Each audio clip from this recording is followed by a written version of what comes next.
It's not you. Netflix is getting worse and more expensive. They offer far fewer new release movies than ever before, and their big budget original movies keep disappointing subscribers month after month. So, I had to dig deep for this video, but I've got 7 solid movie recommendations that just released recently, plus one hidden gem from 2024 that they just added. Then something I rarely do here on Flick Connection. We'll end this episode with 3 of the absolute worst movies I've seen on Netflix recently. Because this particular list of Netflix new releases features such a wide variety of genres, I didn't really list them in any particular order.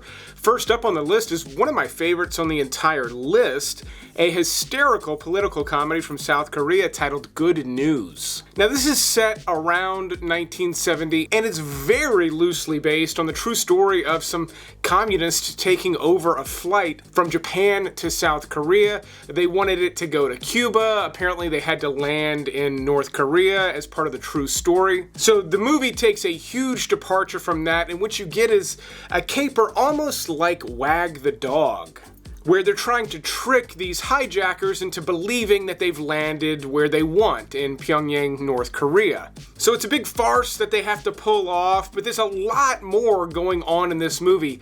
Tons of creative choices, and like I said, it's absolutely hilarious.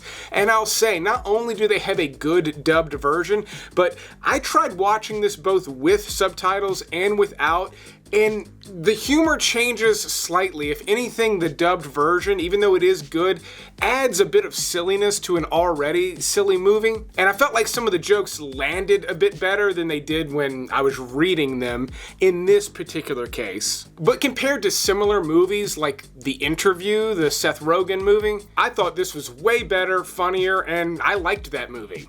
Good News is also one of the newer movies featured on this entire list, even though most of this list features movies that were very recently released, including my next pick, which just came out in mid-October, and it's based on a bestseller titled The Woman in Cabin 10. This stars Keira Knightley as an investigative journalist who's invited on this retreat sort of thing on this luxury cruise liner, and just like an incredible boat. That's where you spend most of the movie, and it's a beautiful place to spend the movie. I mean, for a guy that's not even particularly into boats, this thing looked incredible. Why would you be targeted? To kill me. To silence me. But it's a pretty straightforward murder mystery, kind of in the vein of Knives Out. You've got a bunch of oddball, wealthy characters on this ship, but The Woman in Cabin 10 plays things much more straightforward. In fact, this was a rare case where I figured some things out before the main character, and I did find that interesting. Like, even though she is an investigative journalist, she's not figuring things out the way Sherlock Holmes or Poirot would. On that note, this does have kind of an Agatha Christie feel, Death on the Nile. I'll even say I enjoyed this movie a lot better than the more recent Poirot flicks. But like I said, The Woman in Cabin 10, it's pretty straightforward. It doesn't do anything too inventive, but if you've ever lived in an apartment with particularly noisy neighbors, you might identify with this next mystery movie, also from South Korea, titled Wall to Wall. In this one, you follow a relatively young man who's like striking it out on his own. He's got his first place, and he's got some very noisy neighbors, but it's not just noisy neighbors. His neighbors think he's making the noise, and he thinks they're making the noise, and it becomes this massive mystery that consumes the first half of Wall to Wall. So it's got kind of a slow pace, and, you know, there's a lot of banging on the walls in this movie. A lot of folks yelling at each other as well. And then about halfway through, Wall to Wall pops off, takes a turn, and ends up being kind of a wildly interesting mystery movie that does do some new and interesting things. Now, if you're someone who loses sleep because of noisy neighbors or really any other reason, let me tell you about today's sponsor, Dream by Beam. which is a luxurious drink mixture loaded with the best sleep-promoting ingredients. It's a powder that you mix with a little warm milk or water about 30 minutes to an hour before bed. I enjoy mine about halfway through my last movie of the day. Beam has been shown to help you fall asleep faster, stay asleep, and the most important thing, I think, wake up feeling fresh. There's no reason to take a sleep aid that's going to make you feel groggy in the morning. And I enjoy Beam even though I'm not someone who typically has trouble sleeping. In fact, I tend to fall asleep just fine, but as I've gotten older and now I have kids, there's a variety of things that could wake me up in the middle of the night. And on nights when I've had Beam before bed, I notice I slip right back to sleep comfortably, and again, most importantly, I wake up feeling fresh. In fact, Beam is kind of my secret weapon. If I fail to get a good night's sleep, I make sure I'm drinking Beam before bed the next night because it ensures I'm going to get a good night's sleep. Beam is available in a bunch of different flavors. I've tried a bunch of them. They're all delicious, but I am still partial to the original flavor, which is like a cocoa cinnamon. Like I said, it's a luxurious beverage. Each bag of Beam is gluten-free, dairy-free, with no GMOs, no added sugar, and no artificial flavors. So start getting the sleep you deserve and save on Beam's biggest sale of the year. For a limited time, take advantage of their Black Friday sale and get up to 50% off. Again, the biggest discount I've ever been able to offer. You can follow the link in the description, the QR code, or just visit shopbeam.com/flick. There's no need to use a code. The discount will be applied automatically. Again, up to 50% off when you take advantage of their Black Friday sale. I highly recommend it, but speaking of things I highly recommend, let's get on with the movies.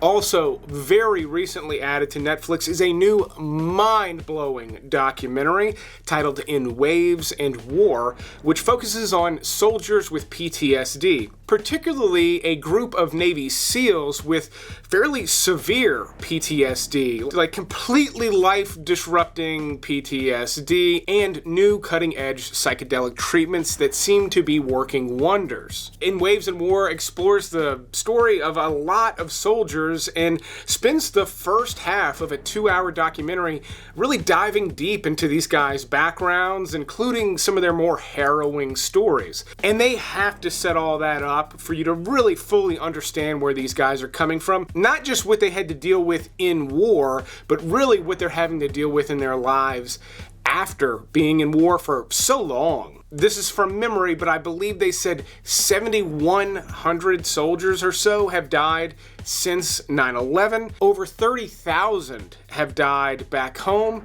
from suicide. Like 4 times as much. That completely blew me away. So this movie gets you invested in their struggle in a way better than any other movie I've seen that tried to do this. And there are some great documentaries out there with similar themes, but In Waves and War has a solution. It actually shows how these psychedelic treatments, studies partly put on by Stanford University, but it shows how it completely fixed their lives. It's wild stuff. I encourage anyone and everyone to watch this movie, except for young audiences, because there is some disturbing content in it. But if you know anyone who has served, you have to see this movie. But a documentary that's a bit more fun and oddly a bit more brutal is Wick is Pain, another lengthy documentary all about the making of John Wick. Not just the first movie, but the entire franchise. I will say the first hour of this documentary, though, does focus on how they got that movie made. Now, based on the title, you might think they're focusing a lot on the martial arts aspect, and even though that's in there, and even though they show how beat up Keanu Reeves got making these movies, the documentary focuses much more on all aspects of movie making. I'll say, even if you're not a major John Wick fan, this documentary actually might turn you around on that. Longtime subscribers know I love a good gangster movie. The next 2 on this list fit that bill, and they're wildly different from each other. First up, we've got a sequel to a Polish gangster flick I have recommended for the past couple of years here on YouTube. inside Furioza. Now, this is the sequel to Furioza, no relation to the recent Mad Max movies. Like I said, it focuses on these Polish gangs. Gang culture, very different from anything you might see here in the US or really anywhere else I've seen around the world. It's pretty unique, almost like men's soccer clubs that get together and beat the hell out of each other. It goes a bit deeper than that. There's quite a bit of crime involved as well, but not full-on gangsters the way you might be used to in other cultures. But in this sequel, one of the main characters decides it's time to become a gangster, and this is an epic gangster movie. Really, the two put together is a massive gangster saga that mostly focuses on this one wildly unhinged character. Now, like I said, this is from Poland. This is another example. I listened to this one with a dubbed version, which is okay. It's pretty decent. If you listen to the dubbed version, they're gonna sound kind of goofy. If you listen to their actual voices, this is a hard-ass movie. It's bloody, it's raunchy, it is pretty dang brutal at times. The type of movie they don't really make here in the US anymore. Apparently they're making them in Poland. Now, the other gangster movie on this list is the only movie that's not a brand new release. It actually came out in 2024, but only just recently got added to Netflix. It's titled The Outfit. Now, this stars Mark Rylance as a tailor. He runs his own little tailor shop, and he allows the mob to use it basically as a drop box. He's literally got a box in the back where they drop off messages and money and things, and he keeps his head down and doesn't say anything. One night, a couple of gangsters come in needing more help than usual, and he has to use his wits throughout the entire runtime of this movie to keep a very fragile situation glued together. This has vintage thriller vibes, like in the vein of Alfred Hitchcock. It is just a pressure cooker situation. You never leave his shop. You're almost exclusively in the back room, yet the outfit is electric. It keeps moving. You will be on the edge of your seat, even though there's not really a lot happening with the camera, you know what I mean? It's all performance driven. It's excellent stuff. I love recommending this movie. I'm excited to see it now on Netflix. Don't want to be involved in whatever it is you do. You know exactly what it is that we do. And then we've got what is maybe my favorite movie that was just recently added, and then one that I absolutely hated. Before that, I will recommend a comedy special, something I have not done here on YouTube in quite a while, but I thought Leanne Morgan's new special, Unspeakable Things, was so damn funny, I had to recommend it. And honestly, the wife and I put this on late one night, just trying to have a few chuckles in like 10 minutes before bed. We watched the whole thing. We both were in stitches. I know you can't tell from my bizarre accent, but I'm actually from South Mississippi. I've lived in Atlanta for years, so I am a Southerner, and I identified with so many of the things that she said. My wife, even more so. I don't know what it is about my husband in a hotel room, but he gets in a hotel room, gets a glazed look over his eyes, and I feel like I'm doing this. But the director of one of the best Netflix original films, All Quiet on the Western Front, and the director of Conclave, their newest film is a Netflix original starring Colin Farrell, and it's titled Ballad of a Small Player. Now, I did not know what to expect from this movie, but as you can tell from the trailer, it has a wild, bombastic style, almost like a Baz Luhrmann kind of look to it. And I love almost everything Colin Farrell does, especially as he's gotten older. Just some of the characters he's played have been really fantastic. This one's no exception. He's playing almost like a Wes Anderson, kind of Royal Tenenbaum's Lord kind of a character who seems to be at the end of his rope, and then there's a twist in this movie, and not a traditional twist by any means, but the direction of this story takes a massive turn, and I will say, the middle of this film slows way down. It's maybe a bit too long before it kind of gears back up. It was also kind of an incredible trip through Macau. Like, I don't know that I've ever seen a movie set in that city. Obviously, it looks like Las Vegas, but just a beautiful setting for a movie. But it had little details that I was not expecting, almost supernatural type elements you cannot quite put your finger on that I thought were just fantastic, that really brought this movie to life. I was kind of waiting for it to do more than the trailer is showing, and it definitely does, but it's a pretty heady movie, meaning it is not one you want to just throw on a whim to be entertained. You've got to think a lot about what's going on with this movie, but it ultimately has something to say, and I enjoyed it a lot more than Conclave, and even though it's maybe not a better film than All Quiet on the Western Front, it is certainly more entertaining. It'd take a miracle to change a man like me. I feel like it's been ages since I bothered bashing a movie here on Flick Connection. It's not really my style, but I've got 3 turds I want to talk about, starting with Gunslingers. One of the worst Nicolas Cage flicks I've seen in years. Even though he does have a good flick release almost once a year, he stars in 3 or 4 that go nowhere, and Gunslingers doesn't even feel like a finished movie. It looks like raw digital footage, which doesn't work for a Western at all, and Cage's performance is beyond ridiculous. While I totally respect his bold performance choices because they do work really well sometimes, this isn't one of them. For a movie with a somewhat similar vibe, I'd rather watch Last Man Standing with Bruce Willis anytime.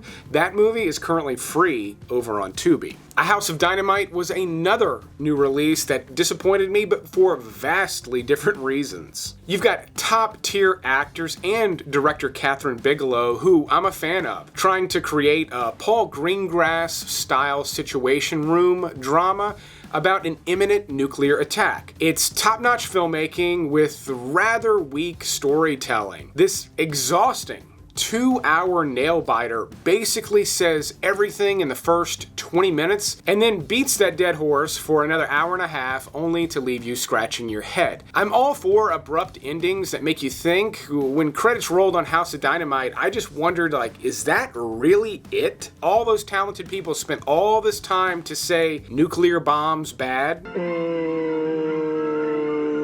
For a movie with a somewhat similar premise, I strongly recommend the 1964 film Failsafe by Sidney Lumet, as it successfully explores some similar themes. On that note though, I did not hate either of those movies as much as I despised Guillermo del Toro's Frankenstein. First off, I'm a massive Guillermo del Toro fan. I love almost every movie he's ever directed, and like all of his films, Frankenstein is certainly a visual stunner.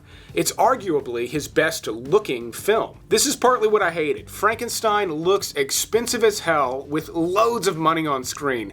Countless gargantuan sets were constructed, some barely even used in the movie. Frankenstein also features actors I love and respect, expensive actors who hardly get a moment to shine in what feels much more like a mini-series than a polished film from an experienced filmmaker. But Frankenstein doesn't just have a dull story, it's also kinda stupid. At least for a movie that takes itself very seriously, I found the dialogue and the ultimate message of the movie to be shallow and almost hollow. The reviews for Frankenstein are surprisingly mostly positive, but they don't actually say much, as there's not much more to say about this movie. Maybe if it had been a shorter film or a longer miniseries, I wouldn't feel this way, but considering how potent the production design and cast were, I'm honestly shocked how weak this movie turned out to be. Hopefully you found something good to watch. If you did, leave the video a like. It's always helpful. If you want future recommendations, subscribe. But thanks for watching this Netflix list, and you will see me on the next one.